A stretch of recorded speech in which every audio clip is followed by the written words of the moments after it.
السلام عليكم ورحمة الله وبركاته. مركل كسر هذا شارب بشو أصحاب تقاريجة إن الله على أنتي هاي سبسكرايب كوصرتين وحالنا هاي وما سنتهين بقول كيف بقول أنت دم سبسكرايب شارب بشو جنا صار دونتنا وحالنا هاي كسر هذا شارب بشو مرة بنا وهلكينا هالنقطة إنكم قرقين الجوجا موبايل كينا إيو كمبيوتر كينا وقرقين كوجر وهلكينا هالنقطة على صعطان حالات جودن بيسي درك وردك دقة رئيس الوزراء مدحوينها فدرالka ee Soomaaliya ayaa soo magacaabay Maxamed Cabdullaahi Farmaajo ra'iisul wasaarihiisa cusub goordhow oo saacad laga joogo magaalada Muqdisho villa Soomaaliya wuxuu u soo magacaabay Maxamed Xuseen Roble inuu noqdo ra'iisul wasaaraha haatan la sii shaqeynaya muddada kooban ee 44 maalmood naga xigto in doorashadii dalka laga qabto baarlamaanka ahayd Maxamed Xuseen Roble hadda ayaa loo magacaabay ra'iisul wasaare una soo magacaabay madaxweyne Maxamed Cabdullaahi Farmaajo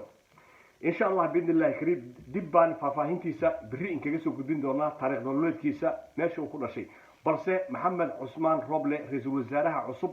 ee hadda dawladdan waqtigeeda si dhamaanaya Maxamed Cabdullaahi Farmaajo ay soo magacawday wuxuu ka soo jeedaa Galmudug State wuxuu ka soo jeedaa Habargidir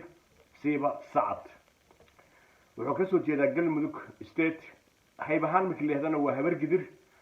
wuxuuna ka sii yahay Sacad marka insha Allah باذن الله كريم faafafintiisa waxbarashadiisa meeshuu ku soo koray iyo heerkiisa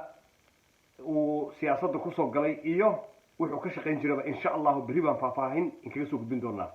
balse Maxamed Cabdullaahi Farmaajo xilligan ra'iisul wasaare u magacaaba Soomaaliya muhiimad uma sameynayso waxa laga rabay kaliya ra'iisul wasaaraha in uu ka sii shaqeeyo Maxamed Cusmaan Roble inuu ka shaqeeyo habsam u socodsiinta doorashada iyo qaabka doorashadu ay ku dhacayso go'aamada qaldan ee Farmaajo uu qaadanayana in uu ka qabto oo ka hor yimaado oo uu yiraahdo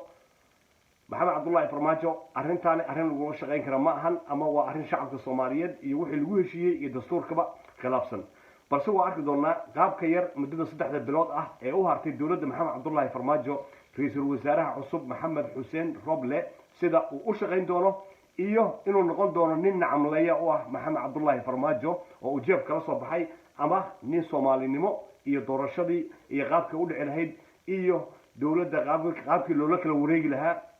oo doorashada madaxweynaha loo kala wareegi lahaa 2021 iyo 2020 insha Allah bari baan faafafintiisa u gudbinaynaa Maxamed Xuseen Roble oo hadda loo magacaabay ra'iisul wasaaraha cusub ee Soomaaliya oo ka soo jeeda Galmudug State ama beesha Habargidir intaas ku soo koobaya marka subscribe-ka si saarto faafafintana Ilaahay hadduu idmo ayadoo faafahsan bari baad dhageysan doontaan Ilaahay hadduu idmo oo halkan Shaariba channel aad kala socon doontaan wassalaamu calaykum waraxmatullaahi wabarakaatuh